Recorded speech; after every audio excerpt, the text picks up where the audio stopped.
আসসালামু আলাইকুম, welcome to my page Neela's cake বাড়ি। আপনারা সবাই কেমন আছেন? আলহামদুলিল্লাহ আমি ভালো আছি।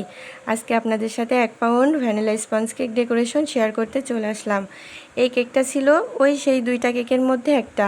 প্রজাপতি থিমের যে কেকটা ছিল তার সাথেও এই কেকটাই ছিল অর্ডারের। এই কেকটাও হচ্ছে যে কাস্টমার অর্ডার দিয়ে রিসিভ করছিল না, তাদের নাকি পছন্দ হয়েছিল না। আপনারা অবশ্যই কমেন্টে জানাবেন কেকটা কেমন হয়েছে। আমাকে একটা কেকের ছবি দিয়ে বলল সেম টু সেম করে দিতে। আসলে কেউ কখনো নিজের কাজই পরবর্তীতে সেম টু সেম করতে পারে না, কিন্তু অন্য জায়গা যখন কেক অর্ডার দেয় তখন তারা কিভাবে যে বলে সেম টু সেম। কখনো কোনো জিনিস সেম টু সেম হয় না, হয়তো একটু 19-20 হতেই পারে। তারপরও কালারের বিষয়টা দেখেন, কত পরিমাণে কালার ইউজ করে এই কেকটা তৈরি করছিলাম। অনেকে কালার নেয়, নিয়ে হচ্ছে যে বলে এইভাবে করে দিতে হবে, খাওয়ার সময় আবার মুখে যখন কালার লেগে যায় তখন বলে মুখে কালার লেগে গেছে। আসলে এটা হচ্ছে নিজের মনের ব্যাপার। সেই ধরনের কেক কেন অর্ডার করব যেটা মুখে কালার লেগে যায়? আসলে কাস্টমার যে ডিমান্ড করে সেটাই তো আমাদের করে দিতে হয়, তাই না? এখন তাদের যদি এটা ডিমান্ড থাকে তাহলে তো আমাদের অবশ্যই করতে হবে।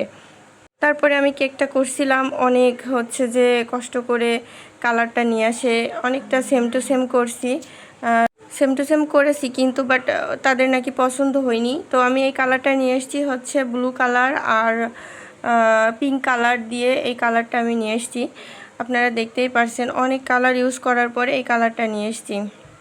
আসলে এই ভিডিওটা দেব করে দেওয়ার সময়ই হয় না, আমি অনেক কাজে ব্যস্ত, অনেক কেকের অর্ডার থাকে প্রতিনিয়ত, তাই ভিডিওটা আজকে শেয়ার করলাম। অবশ্যই আপনারা জানাবেন কেকটা কেমন হয়েছিল।